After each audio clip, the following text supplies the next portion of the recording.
time for another round of Brandy. Candid conversations over cocktails about all things brand.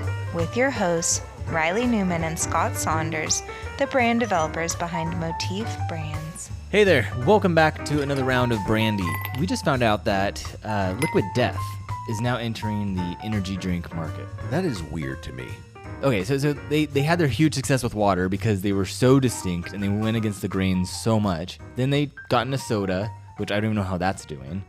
And now they're jumping into energy drinks. Which is interesting to me because I think what was so popular about Liquid Death, not only, it was like water in a can, which is, different. There wasn't really that in the market anyway. And Liquid Death is such an interesting, from a design stand, that brand, with the black letter look, the can, the imagery. It's very edgy. It's very rocker. It's very kind of a heavy metal type of vibe. It's like the skull death. Yeah, it's the motorcycle. That's the lane that's the audience that's drawn to the brand. Now they're moving into energy drink market. And to me, immediately think of like brands like Rockstar that probably are already like someone that buys Liquid Death for agua. What are they choosing? What if they're going to pick up an energy drink? Are they a Red Bull? Are they, Rockstar? Are they Monster? Right. Yeah. And all those energy drinks have tapped into that market share through extreme sports, through, all those things. So I feel like their audience is already kind of probably has some favorites among the bunch of brands that serve them in the energy drink market. Liquid Death was special because it was so distinct, and now they're diluting that, which is like the complete opposite of being distinct. And so they went into a very boring market like water, became super distinct, and then even getting into soda was kind of like, it didn't resonate right away with me. It was kind of like, okay, you're just doing that because of the Olipop craze and all these things of new alternative sodas. That's a fun wave to ride, sure. And now you're just doing this because Celsius, Monster, all these brands have really succeeded with their stock growth over the years, but also just the popularity of these drinks. But they're much different. They're their own thing. And like Scott was saying, it's like Monster, Rockstar. They've already capitalized on the whole motocross vibe. Yeah, it's like a metal. It's like a metal band showing up for a classical festival. Yeah. And you think they're gonna stand out? Heck yeah, they're gonna stand out. Now, if that same metal band shows up at a metal festival, they're probably among others that are very equally and are vying for the audiences. They're gonna go to this stage to catch this band and this stage. There's more competition. I don't know that it makes sense. No, I don't.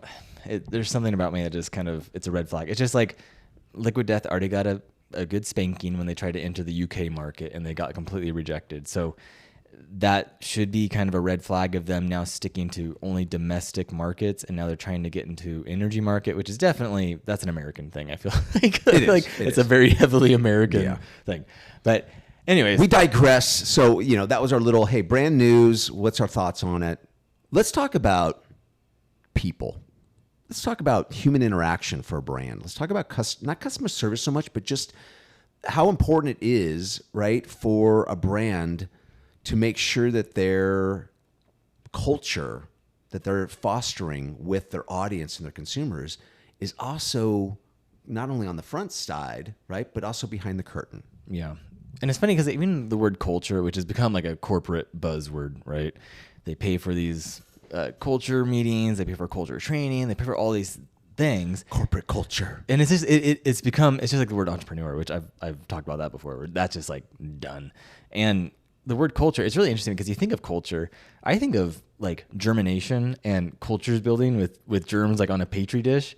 And so then it's like, that's an interesting thought of like something, these colonies that it's a culture that's growing. It spreads. So when you think of in your company, no matter the size of it, it's like, the culture's not instant. You have to grow it. It has to come from somewhere. It's not a light switch. It has to ferment. It has to cultivate. Yeah. It has to grow and spread. And what you put in there is going to determine how it grows. Just like if we think about pop culture, right? Our culture, our contemporary culture, whatever it is, something starts off viral. It could be a meme. It could be, something that is birthed, but it isn't immediately ingrained in culture. It has to, over time, grow in popularity, grow in association, grow in that everyone knows it, and everyone's familiar with it, and then it becomes ingrained and a part of our culture. Right. Yeah. This topic today kind of spurned from side conversations that Reilly and I have had. Well, come in the office and we'll just start chatting, and you even mentioned an interaction with a delivery driver that just again reinforced a brand connection for you. Yeah, so we'll get the fresh veggie box pickup where it's a local farm. They put it in a box and you come pick it up and you pay monthly for it. Really cool, really nice because you get this assortment of veggies and whatnot. Anyways, so the delivery guy always comes. You go and get your box from the third party kind of area that's agreed upon. And I get my box, load it up. And then the truck driver, which he's just doing his job. He's just going around town, dropping these shipments off. And it's a lot of work. It's hot. He's just trying to get from place to place. And he actually sees me get in my car and I'm about to back up and leave. And he actually looks at me and waves. And it was unexpected. But also then I paused. I'm like, what made this guy who's just trying to get through his day? It was like maybe 4 pushing 5 o'clock. He's trying to finish up his day. Like, what made him actually stop and want to wave to someone like me who's just grabbing a box? And he drops off maybe 100 boxes or something. So I'm one of 100 for that one single drop off. Yeah. And so it was interesting because I'm like, you don't get that interaction that much. You used to get that from like the mailman and these other ones that you see daily who are in your neighborhood, but it's like you don't get that anymore. And what my question was like, why should he care? What made him feel the ownership or maybe the responsibility to show that he cares, to kind of like we talked about before, is like he went out of his way and did something that he didn't have to do. So you've got a delivery driver that's smiling. Is that because he's a nice guy, or is that because it is also preached from the top and that's part of the internal brand's culture? Right. Classic example, and we've talked about this, one of our favorite brands, In-N-Out, right? They're notorious for this. Yeah. And why is that? Is that because of training? Is that because, and I think we were talking about how it's like, like-minded people recognize that and they want to be a part of that. Yeah, and I feel like it's just like on the exterior of a company, you have the perception, which is the brand. You have on the internal, you have that same perception of what it's like to work there, what it represents, what it says about me working somewhere, when my name's on the name tag, what does that make me look like, right? There's an identity, there is an association there. So when for In-N-Out, for example, when someone goes for a job at In-N-Out, they kind of know what to expect because In-N-Out does work you very hard. They pay you very well for that type of job, and you have potential to grow in the company, and it's a really solid company. And so you kind of know what you're getting into. And like I kind of, it's like when someone like enlists like in the Marines, you kind of know what you're signing up for when you enlist in the Marines versus the Army or something. It's like the Marines is a very select group of people. Or Navy SEALs, you're biting off quite a bit. You're going to get your butt kicked, if you're outside the United States or other parts of the country where aren't familiar with In-N-Out burgers, right? It's more of a California West Coast thing. They're starting to expand. But the experience for those that have not done this is you walk in and everything from the register to the pickup window to the drive-through to people wiping down the tables, everyone is smiling, everyone is happy, everyone is courteous. It's kind of it blesses your day to go into In-N-Out to not only get good food, but every employee, it's like, what are they putting in the water back there? Because everyone is happy. Yeah, and it's like clockwork. They work, like you said, they work hard, but they also rotate stations so everyone's not stuck at the fryer or cutting fresh potatoes or throwing the fryer all day long, all shift long. They rotate out. They've got it dialed down. It's a science for them, and it's their training program. It's their company culture. Yeah. And it's preached. And I think what we're talking about here is that I think so many small businesses and brands out there, they work hard to dial in the front of the store, how the brand looks, its touch points, the product, the packaging, the pricing, the transaction model, all of that, right? They look at that, and then it ends there. And very seldom does the business turn the machine around and examine themselves internally and take a pulse of their internal culture. Is everyone stoked to work there? Is everyone happy? What's the morale like? Because that trickles down, and I guarantee there's moments when customers will engage with your employees, and if it goes unchecked, it can really hurt the brand. Yeah, and that's like, I think it's the training is one aspect, but it's also like if someone's not aligned with the brand and what it represents, like if someone doesn't like to work hard and they get a job at In-N-Out, they're not going to be happy. And then they're not going to treat the customer right. They're not going to wipe the table correctly. They're not going to do it to the standards by which the team, everyone's rowing together on this. And they've all agreed to, this is how we row. This is how we do things. This is how we play the game of working at In-N-Out or whatever it could be. It's like, and so it's up to the company to kind of signal out those expectations, go, hey, if you're coming to play this game internally, this is who we are. This is what we represent. This is how we do things. This is how we do business. And then that kind of, which that perception, which is brand, it's like that kind of then produces that healthy culture that then everyone's on the same team. They know how to play the same game. They're all kind of dancing to the same drum, really. And it reminds me of my grandpa. He worked up like in corporate at Goodyear, and then he worked at Ace Hardware and just managed people and stuff like that. And so he would go through employees and whatnot and, would see it all. But I remember when we were young and he'd see someone at a restaurant who like wasn't happy or something, who was a worker. And he'd just ask him like, are you happy working here? And just ask him that. Yeah. And then if they're like, no, he's just like, there's other jobs. You should quit. And then they'd be your like mental and emotional well-being are will be better off. You're not helping anyone being here. Go find something that you actually enjoy. Yeah. And he wouldn't be a jerk about it, but it was just kind of this like, yeah, you can do that. You can relieve yourself and go and find more potential in happiness and well-being somewhere and contribute to something that's bigger than yourself and be rewarded for it. And so I think that has to be kind of in the DNA of the company from the beginning and given the directions so that everyone takes on that identity of like, this is who we are. This is and how it we needs to be, you can't expect a middle level or lower level manager to manage the company culture. This is, if you're a founder, you need to do this it starts with you. It's your company. It's your, it's your name, whether it's visible or not on the front of the building and with behind the brand. And so it means that all the way down through your entire org chart, the culture is known. There's no vagueness about it. And everyone's on board and everyone agrees with the vision. Everyone understands the dream, the objective that the company and the brand are trying to do. Right. And everyone's on board with it. And if the people aren't on board with it, cut them loose. And it's kind of like when Elon, with Twitter, changed things up with Twitter and became X, and it was like he was like, this is the way it's gonna, right? More of the details about that, but it was more like, it was kind of like, this is the way it is.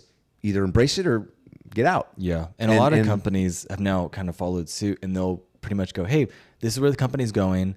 If you want to leave, we'll pay you to leave. They'll put out something like that and go, hey, if you want that, we'll give you $50,000, $60,000, whatever to leave, because it actually it makes the company healthier in the long run to go, hey, if you want to leave, you're not happy here, please raise your hand and leave, because that's actually going to produce a better company in the long run. Yeah. It's a short sacrifice, but it actually does. It's like pruning, where it's like, yeah, you got to do it.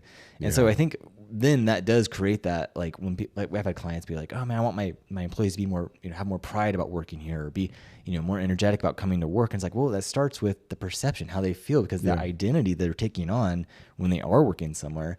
What do they feel when they do, clock in?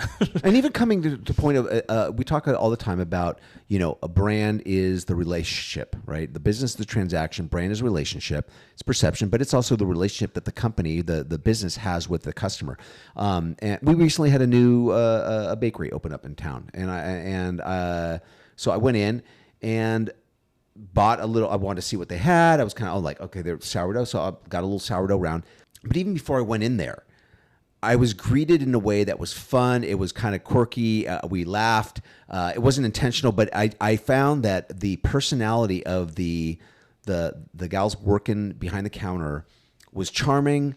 It was a great experience. I got my bread. I walked out of there already a fan of the brand, because I felt like, as the people side of it, and I happened to talk to the owner because it was a small bakery, but I felt like I get along with them already. They get me. And that is the whole thing that we always preach about brand and the relationship, is that when a customer feels like they're understood, they're appreciated, they want that, they want to top that brand. And so I'm already like, dude, this is my bakery right now, because and I hadn't even tried the bread. I went home and finally tried the bread. It was good. It was delicious, but it was my affiliation with the brand had nothing to do with the transaction, the price, or the product. I already became like magnetized to the brand just with a simple interaction of when I first walked into the store and how they greeted me, how they treated me. Yeah.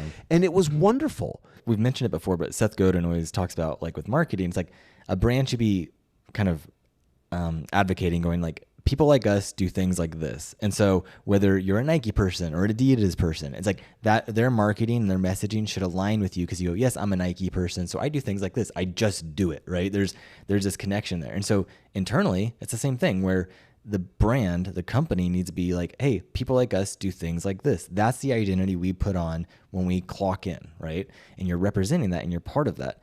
And it's like what James Clear writes about in Atomic Habits, where the best way to create habits isn't to try to go, okay, I need to do these certain things and have this whole list that just keeps going and going and going. Those habits won't stick. The habits that do stick are the ones that when you take on the identity of, oh, I'm a runner, so I run. I'm athletic, so I work out. I make this a priority, and that's my lifestyle.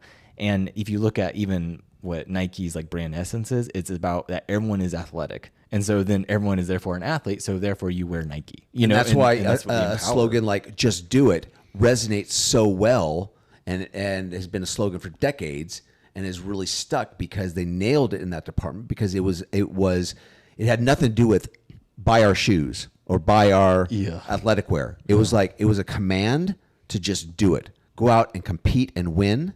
And the audience got it, and it resonated strong with them, and that's why Nike just like went through the roof back in the '80s when that campaign first dropped. At that point, it was just like, it was brilliant. Like similar reminds me of like even Home Depot. You think of like the Home Depot, like it's not Just Do It, but it's like let's build something together. Yeah, right? And the music they have, there's so many like memes on the internet of how like the music for the Home Depot commercials is so like inspiring. And I guess even when they started opening Home Depots, they're like, oh, we should polish the floors. And then they're like, no, that's not. This is for contractors. This is for people who are getting things done. They're coming in with cement caked onto their shoes. They don't want whatever. Polished floors. And it just made it where it's like they're taking on the identity of what that is, that not only relates to, yes, the audience and the buyer and the contractors, but really the internal team as well. At night, they're like reshuffling shelves and like laying down sawdust all over the floor. Making it look like bits and like, bent nails and stuff. They're purposely like littering the floor just to make it feel more like a construction site. No. Make you feel like, I love that smell. I love the smell. Smell of sawdust is great. Oh yeah. Oh my God. It's like gasoline. Yeah.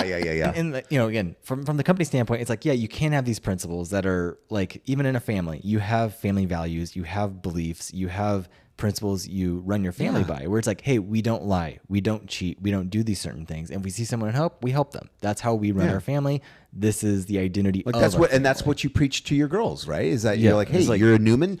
This is what it means to be a Newman. Right, yeah. These are the values. This is what we hold dear. Don't you cheat. don't. Yeah, it's kind of like, I'm a huge fan of Stranger Things, and one of the biggest, one of the famous signs is "Friends don't lie," and it's just like a pact that the kids in Stranger Things, like they have among their pack, their party, is that, hey, friends don't lie. That's a motto they live by. If you think about it like a game, is that every business is a game, every industry is a game. There's different rules to different games, and so as the founder, you need to go, hey, declare what game you're playing. This is the game we're playing, and these are the rules by which we play. You think Squid Games? It's like, all right, you guys are dying off unless someone gets their butt together. But you set the rules of the game. Hey, we treat customers like this when we're playing the game. We do this when we're playing the game. Just like Disney, for their mascots at Disneyland, it's like they tell the mascots, do not let go of the hug until the kid lets go first. And so that's a good rule to play by, right? So then everyone agrees that's how we play the game of mascot within Disneyland's, board game. Now you talk to the employees, go, these are the rules, these are how we play the game together. And then you find out who doesn't want to play the game, or they don't understand the rules. And you go, okay, either you can agree to play the game or go play a different game. And this goes to just human nature. I think, rules are rules. And when someone in authority lays down rules, yes, you can be a dictator about it and just go, these are the rules, get on board, you're either on board or out. But when, like we did this with our boys when we were with parenting, it's like when you lay down a house rule with teens or whatever it is, and you're able to explain, you're helping to explain why the rule exists. Because the questions will exist. Why do we have to do this? Yeah. Well, here's why. Here's the reasons. Here's the benefits. This is what we're trying to achieve. This is why you need these boundaries, because we want you to be responsible. We want you to understand responsibility. So this is why we're asking this of you. Yeah. And if they're able to understand, and not everyone might be 100% on board, but at least if you're going to lay down some culture rules for this is the ins and outs of how we do things around here, present in a way that they can get on. It's easier for them to get on board with why the rules are in place, because, we get it. This is the end goal, guys, and this is how we're going to do it. So this is why we do this and why we don't do that. Yeah. And so, as we've gone through, I think 70 episodes now of Brandy and written the book and everything, it's like 70 rounds of Brandy. Well, I'm starting to starting feel to it a feel little bit. it. I don't know about you, Reilly, but and as much as we talk about the customer and audience side of it, I really do feel that these principles apply to the internal side of it, where it is about internal narrative. It is about identity. It is about perception and getting people involved and them really kind of finding ownership in that. And so when you do hear us talk about these principles, it's like, relate it internally as well. Just like, it's like looking in the mirror a bit too, where it's like, you need to be able to go, am I myself not doing this internally? Are we only looking at, projecting out to the audience to get a transaction versus building relationships? It's the same thing internally. It's like, don't just hire people to cut a check. Like, hire people to actually build a relationship and have them involved with what's going on. Well, or even go so far as if it's easier to think about it this way, is that if you're working so hard on your brand for how the public perceives your brand, or the consumer, your customers perceive your brand, but is that same value and brand you're presenting to your vendors? Vendors have one opinion of your business. But your customers have a different one, because that to me is a red flag that you're not being consistent. Yeah, and if your vendors have an opinion that's different than what the consumer public thinks of you, I guarantee you your employees probably have the same confusion. Yeah. What is this brand? Yep. It's two-faced. It's not consistent. Yep. And like we've always said, brand clarity creates brand confidence. And that confidence is not only externally of your audience going, that is the brand for me, but internally as well of going, no, this is the place for me to work. I find identity here. I find purpose here. Instills trust, pride, which is huge in brand. We've talked about that in past episodes too. So again, feel free to check out the Brandy book if you like some of these tips we are giving you in these short episodes. Yeah, available on Amazon. Yeah, available on Amazon, and gotten some really great reviews on it. But we will be back with another episode next week. And another round, 71. 71 or 72. I feel like on another round of Brandy, guys. Cheers.